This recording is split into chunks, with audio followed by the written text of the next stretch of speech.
j'espère que vous allez bien. Je reviens vers vous aujourd'hui, donc vous l'avez sûrement vu grâce au titre de cette vidéo, pour vous présenter quelques ouvrages qui viennent de la Caraïbe, que j'ai chez moi, que je n'ai pas encore lu. Donc j'ai décidé de vous présenter ce que je n'ai pas encore lu parce que je pense que c'est bien aussi de vous donner des idées de lecture, etc. Et surtout vous montrer autre chose que ce que j'ai l'habitude de vous montrer, c'est-à-dire ce que j'ai déjà lu et que vous voyez aussi un peu partout. Donc voilà, je vais commencer sans plus tarder avec ces ouvrages, vous dire aussi pourquoi je les ai achetés ou comment ça se fait que j'ai ces ouvrages. Donc, sans plus tarder, je vais commencer avec Gisèle Pineau, Les voyages de Mary Cizal. Donc, c'est quelqu'un qui m'a offert cet ouvrage. Je la remercie énormément. Elle a pensé à moi et elle a pris cet ouvrage pour moi. Je pense qu'elle se reconnaîtra si elle passe par là. Merci infiniment, merci beaucoup. Merci infiniment. Donc, cet ouvrage est aux éditions Mercure de France et l'auteur est Gisèle Pineau qui vient en fait de la Guadeloupe. Donc c'est quelqu'un que j'aime beaucoup, Gisèle Pineau, vraiment beaucoup. Elle a bercé mon enfance, notamment avec Caraïbes sur Seine, Un papillon dans la cité. Après j'ai essayé de lire L'expérience macadam, mais ça c'était un peu violent, et pas mal d'autres ouvrages.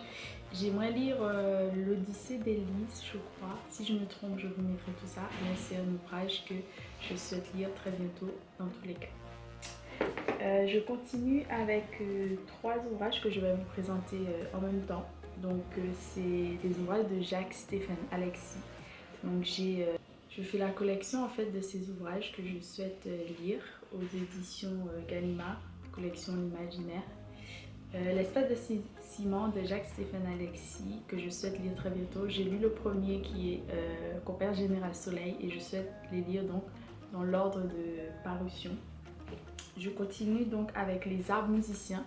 C'est l'un de mes titres préférés, toujours de Jacques-Stéphane Alexis. Et enfin, celui que j'ai acheté récemment, c'est Romancero aux étoiles, toujours de Jacques-Stéphane Alexis, et de la même édition collection. Voilà. Je continue avec un ouvrage que je pense lire très bientôt, qui est Rosalie l'infâme d'Evelyne Trouillot, aux éditions Le Temps des Cerises. Ça a été réédité récemment parce que ça fait longtemps qu'on ne trouvait pas l'ancienne édition. J'aime beaucoup Evelyne Trouillot. Lorsque j'ai lu La mémoire aux abois, l'un de mes ouvrages vraiment préférés, que j'adore vraiment. Celui-ci, je pense le lire pour le Caribaton, qui est donc normalement la semaine du 11 juin au 26, je crois, quelque chose comme ça, mais je vous mettrai la date. C'est celui que je souhaite lire, en tout cas pour ce mois-ci, qui est donc le mois de l'héritage caribéen. Je vous mettrai également mon article que vous trouverez sur mon blog en barre d'infos. Voilà. Donc un ouvrage que j'ai hâte de lire parce que j'en ai beaucoup entendu parler lorsque j'étais jeune et j'ai jamais eu l'occasion de le lire. Et là, vu que j'ai un exemplaire qui m'appartient vraiment, je suis trop contente, que j'avais acheté d'ailleurs, il me semble, au Salon du Livre haïtien l'année dernière. Je vous mettrai également la vidéo juste ici. L'ouvrage que je souhaite lire par la suite, que j'avais commencé mais j'ai du mal avec cette édition, enfin la traduction plutôt, que je pense que je vais devoir relire en anglais, c'est By the River of Babylon de Kay Miller aux éditions Zulma. Et le titre originel est Augustown.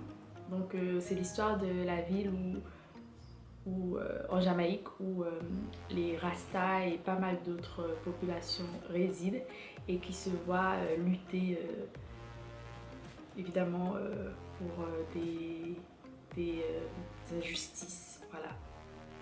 Donc un ouvrage que je souhaite lire énormément, mais c'est vrai que j'ai du mal avec cette traduction.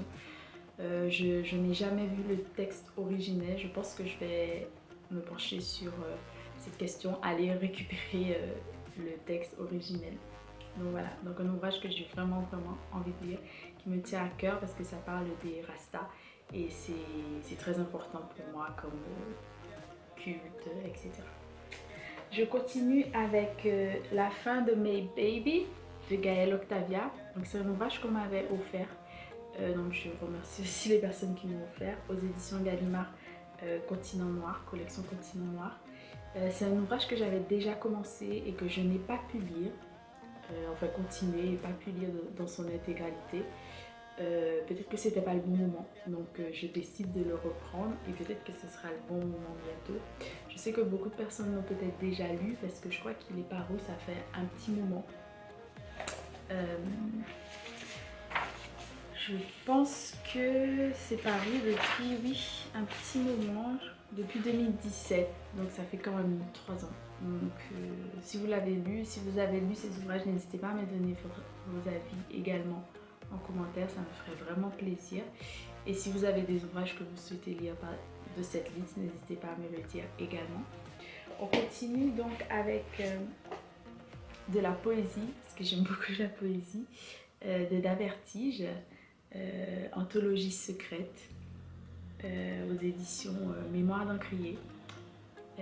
Je suis contente d'avoir eu cet ouvrage parce que c'est un auteur dont on entend parler vraiment beaucoup dans la littérature haïtienne et dans les arts et que je n'avais jamais lu.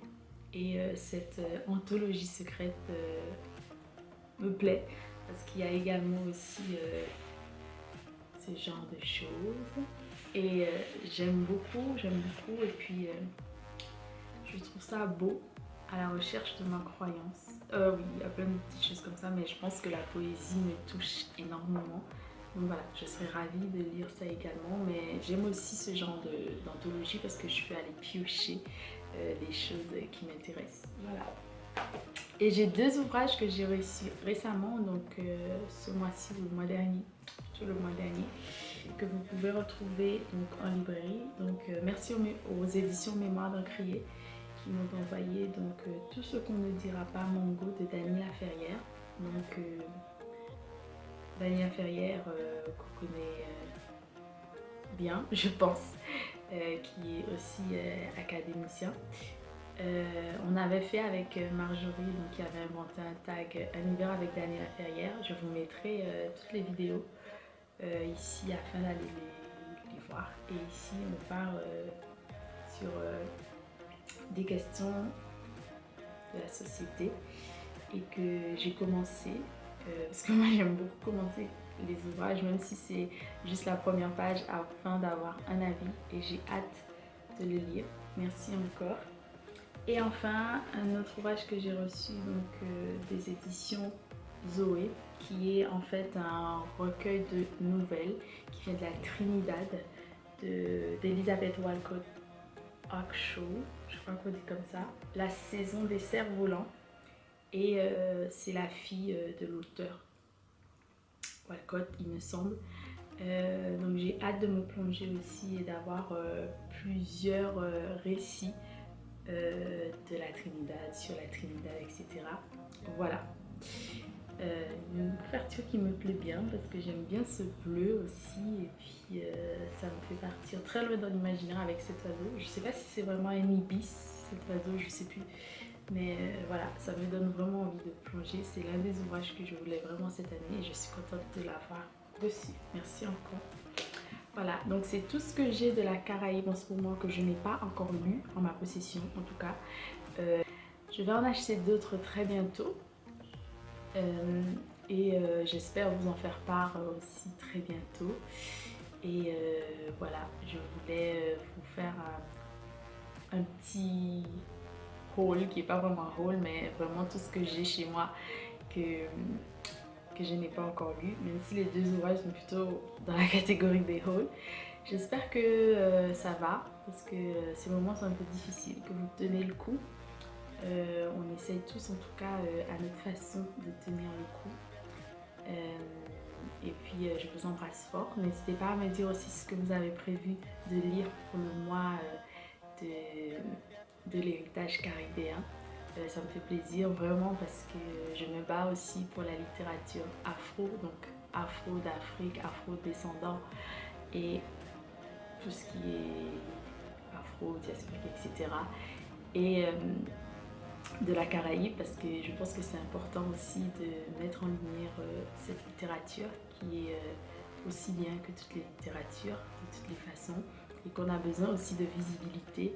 Et pour moi, c'est mon combat. Ce combat est le mien, est devenu le mien, comme beaucoup d'autres aujourd'hui. Et voilà. Je vous embrasse fort, Tchimberet Pamoli, et puis on se dit à très bientôt pour une nouvelle vidéo.